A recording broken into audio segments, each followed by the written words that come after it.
Akala ng iba basta may pera at panahon pwede pa ring bumiyahe kahit lagpas 70 na.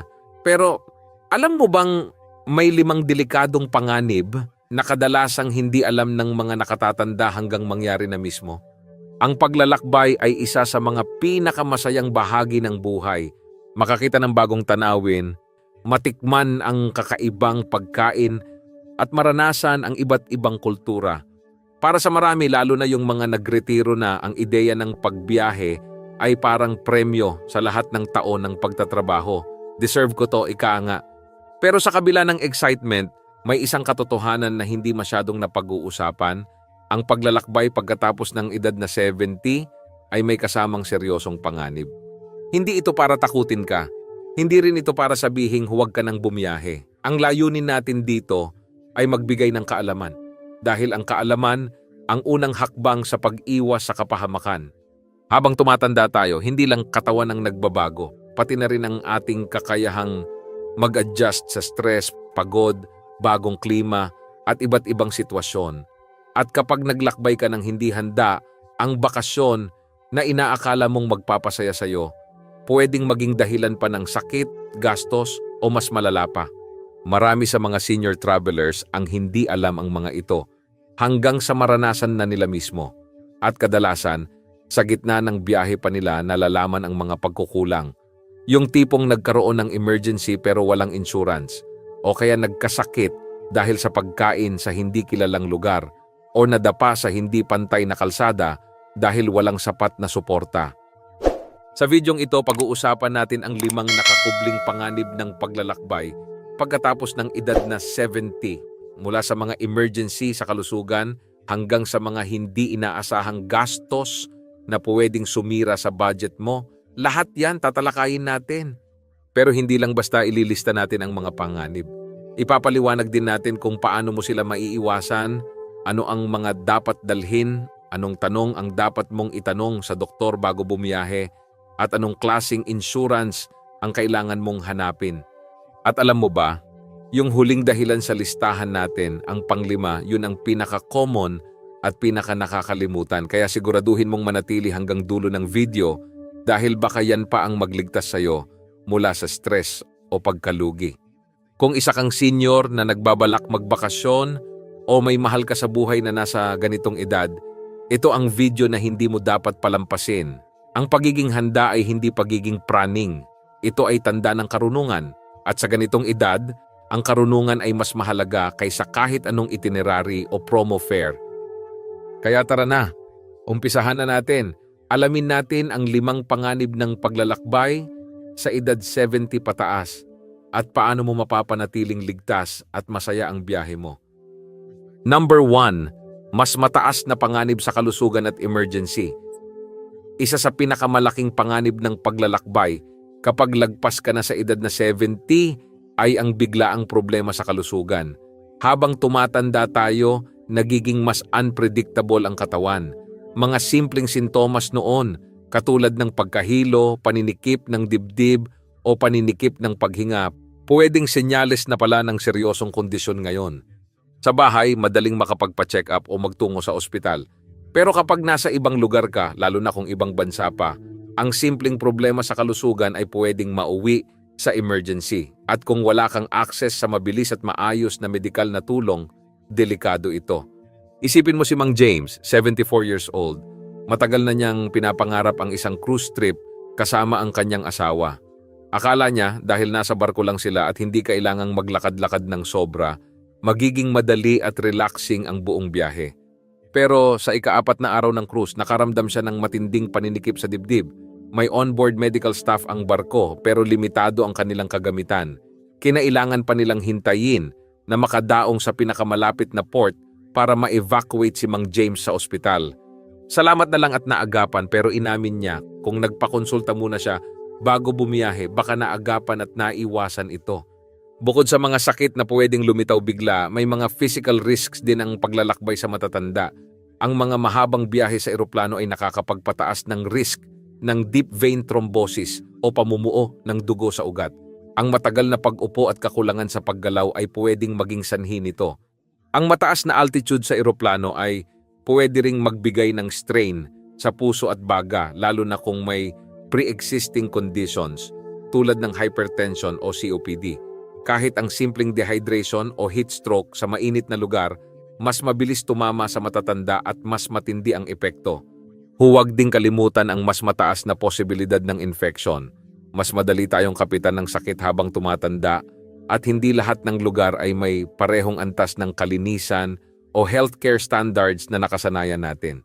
At ito pa ang madalas na nakakalimutan, hindi automatikong gumagana ang health insurance mo sa ibang bansa. Maraming seniors ang umaasa na saklaw sila ng HMO or senior benefits kahit abroad. Pero sa totoo lang, karamihan ay hindi.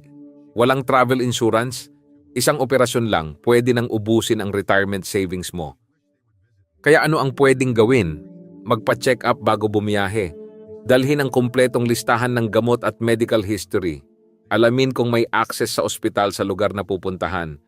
Higit sa lahat, kumuha ng travel insurance na may emergency medical coverage at evacuation services. Sa edad na 70 pataas, ang kalusugan mo ay kayamanan. At kapag naglalakbay ka, ito ang una mong dapat bantayan. Dahil ang bakasyon na walang peace of mind, hindi iyan tunay na pahinga. Number 2, mas madaling mahawa sa sakit at impeksyon. Isa pa sa mga hindi masyadong napag-uusapan na panganib ng paglalakbay pagkatapos ng edad na 70 ay ang mas mataas na posibilidad ng pagkahawa sa iba't ibang sakit, virus at impeksyon. Bakit? Dahil habang tumatanda tayo, humihina ang immune system. Ibig sabihin, mas mabagal tayong gumaling at mas madalas tayong dapuan ng sakit. Kahit pa simpleng sipon o stomach bug lang sa una. Kapag naglalakbay ka, lalapit ka sa mga mataong lugar tulad ng airport, eroplano, hotel at tourist spots. Lahat ng ito ay hotspot ng bakterya at virus. Isang ubo lang ng pasaherong katabi mo sa eroplano, pwedeng humantong sa lagnat o ubo na tatagal ng linggo. At sa edad na 70 pataas, ang sipon ay hindi lang sipon. Pwede itong mauwi sa komplikasyon, pneumonia, bronchitis, or severe respiratory infection. Kaya yung sinasabi nilang minor lang yan, sa matatanda pwedeng maging major. Tingnan natin ang sitwasyon sa pagkain. Maraming seniors ang excited tikman ang local food na tama lang naman. Pero tandaan, ang tiyan natin ay hindi na ganoon kalakas. Kung sensitive ang digestive system mo, yung simpleng hilaw na gulay or street food sa ibang bansa ay pwedeng magdulot ng matinding LBM or food poisoning. Hindi rin lahat ng tubig sa ibang bansa ay ligtas inumin. May ilang lugar na kahit ang simpleng pagsip ng ice cubes o pagkain ng prutas na nilinis sa tap water ay nagiging dahilan ng stomach infection, E. coli, norovirus at salmonella. Mas delikado yan sa matatanda. May isa pang factor, kalinisan ng mga lugar. Akala ng iba pag mukhang malinis ang hotel, okay na. Pero ang totoo, maraming high-touch surfaces gaya ng doorknobs, elevator buttons, remote controls, at tray tables ang bihirang linisin. At kung gumagamit ka ng cane, walker, o kahit na simpleng upuan sa waiting area, mas exposed ka sa germs dahil madalas kang humahawak sa public surfaces. Pwede rin itong ihalo sa pagod, jet lag at stress. Kapag bagsak ang katawan, mas madaling sumuko ang immune system. Kaya kahit simpleng ubo lang noong una, pwedeng tumagal o lumala dahil hindi ka fully rested o hydrated. So paano makakaiwas? Magsuot ng mask sa crowded places, lalo na sa eroplano at airport. Maghugas ng kamay ng madalas o gumamit ng alcohol o hand sanitizer. Uminom ng bottled water. Iwasan ang tap water, lalo na kung hindi ka sanay sa lugar. Iwasan ang hilaw o hindi lutong pagkain. Pumili ng well-cooked meals. Magbaon ng gamot para sa lagnat, ubo, sipon at LBM. At kung pupunta sa ibang bansa, alamin kung may mga required o recommended na bakuna. Hindi masaya ang biyahe kapag may sakit. Kaya kung gusto mong maging memorable ang trip mo sa tamang dahilan, mag-ingat ka muna bago ka mag-enjoy. Number 3, pagkapagod at hirap sa pag-recover. Maraming tao ang nag-aakalang ang paglalakbay ay palaging masaya at nakakapag-relax. Pero para sa mga senior na lampas 70 na ang edad, ang pagod sa biyahe ay ibang klase na. Mula sa maagang gising para sa flight, pila sa airport, jet lag hanggang sa oras ng biyahe sa bus, tren o eroplano, lahat ng ito ay may physical toll. Hindi tulad nung bata ka pa na isang tulog lang, recharge na agad. Ngayon, kahit magpahinga ka na ng 2 araw, parang kulang pa rin. Yan ang naranasan ni Mang Richard, 75 years old. Matagal na siyang nagretiro, kaya inisip niyang magbakasyon kasama ang asawa. Booked agad sila ng overseas trip, 10-hour flight, maraming tours, at araw-araw na lakad. Pero sa unang araw pa lang ng biyahe, ramdam na niya ang sobrang pagod. Hindi niya na-enjoy ang mga tanawin, kailangan niyang huminto ng madalas at hindi siya makatulog ng maayos sa hotel. Sa halip na bumawi sa biyahe, mas napagod pa siya. Pagbalik nila sa bahay, ilang linggo siyang hindi makarecover. Bakit ganito? Dahil habang tumatanda tayo, mas mabagal na ang recovery time ng katawan. Kapag pagod ka, mas madali kang magkasakit, bumabagal ang reflexes mo at humihina ang immune system. Yung simpleng jet lag noon, ngayon ay parang flu sa pakiramdam. Isa pa sa pinakamalaking dahilan ng pagod ay kakulangan sa tulog. Iba ang kama, iba ang oras, maingay ang paligid. Lahat yan nakakaapekto sa quality ng sleep.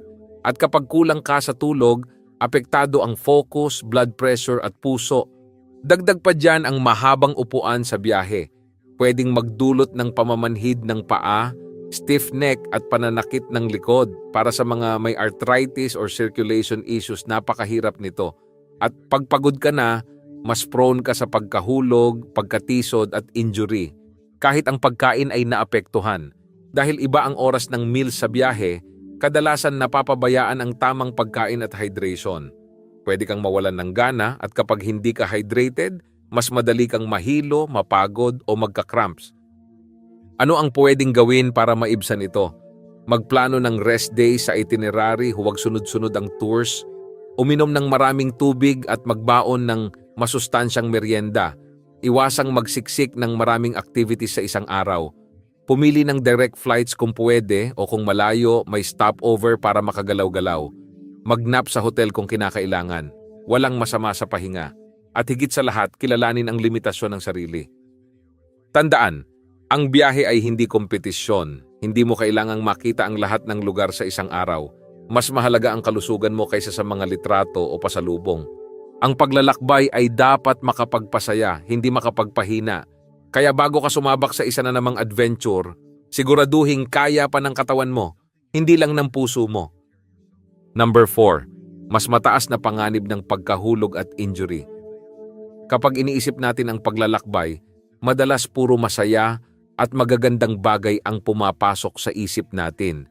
Pero para sa mga seniors, isa sa mga pinakamapanganib at madalas hindi na pag-uusapang panganib ay ang pagkahulog o pagkaka-injury habang nasa biyahe. Habang tumatanda tayo, humihina ang ating balanse, bumabagal ang reflexes, at nagiging marupok ang ating mga buto. Ibig sabihin, kahit simpleng pagkatisod o madulas lang sa sahig, pwede nang magdulot ng fracture, dislocation, o matagal na confinement sa ospital. Tandaan, sa edad na 70 pataas, isang simpleng pagkahulog ay pwedeng magbago ng buong buhay. Ganito ang nangyari kay Aling Linda, 78 years old. Malusog siya, palaging naglalakad sa kanilang barangay, kaya inisip niyang okay lang bumiyahe papuntang Europe. Pero hindi niya inasahan na ang mga kalye sa Italy ay puro bato, hindi pantay at madulas kapag basa. Isang gabi habang naglalakad siya, pabalik sa hotel, nadulas siya sa madilim na eskinita at nabalian ng balakang. Kinailangan siyang dalhin sa local hospital, operahan, at ipagpaliban ang lahat ng plano nila. Pagbalik sa Pilipinas, buwan siyang hindi nakalakad ng maayos. Hindi lang physical pain ang idinudulot ng ganitong aksidente. Nandyan din ang stress, takot at gastos. At sa ibang bansa, ang simpleng ER visit ay pwedeng mga hulugan ng libu-libong piso na hindi mo planado.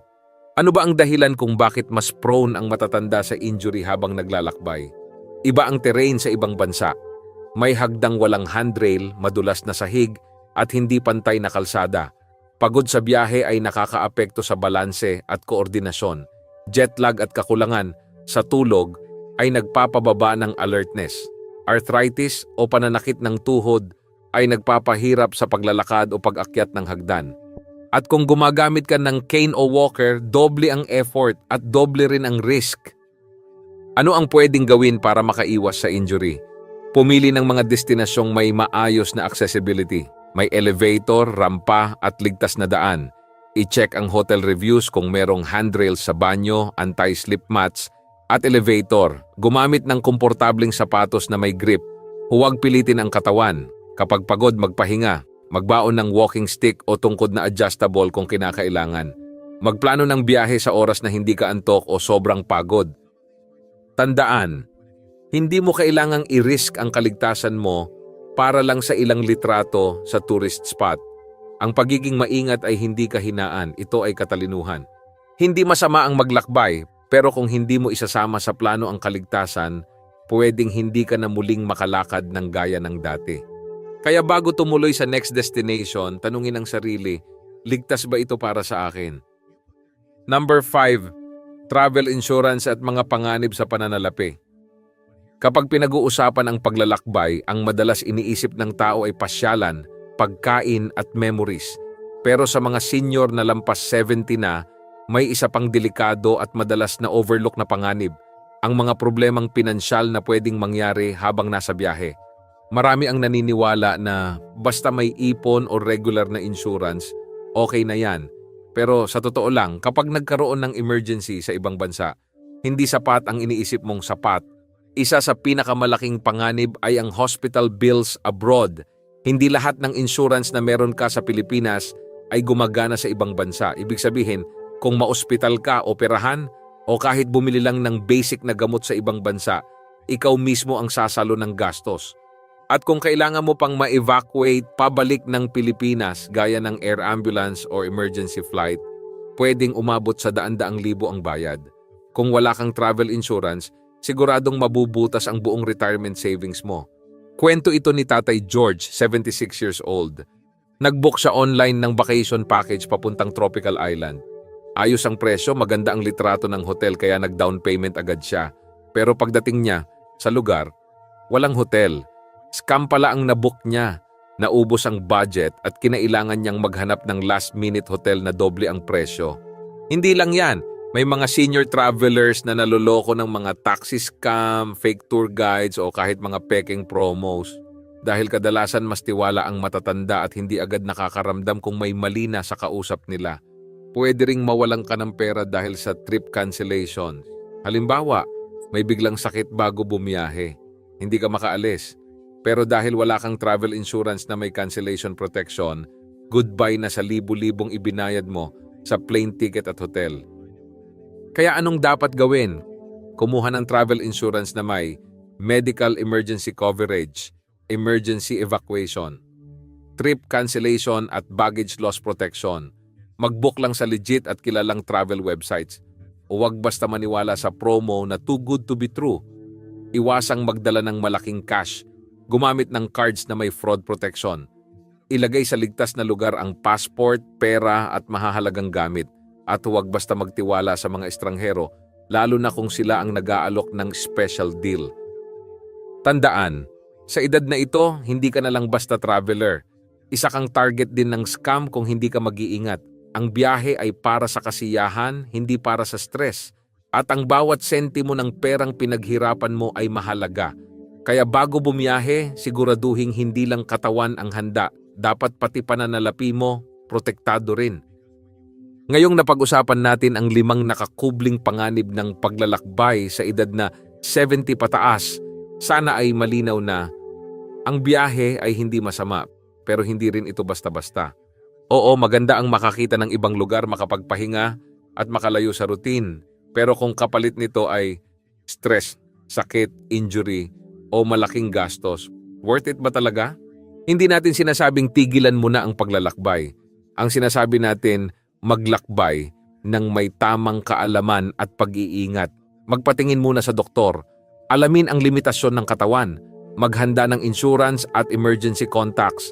At huwag pilitin ang biyahe kung hindi talaga kaya ng katawan o bulsa.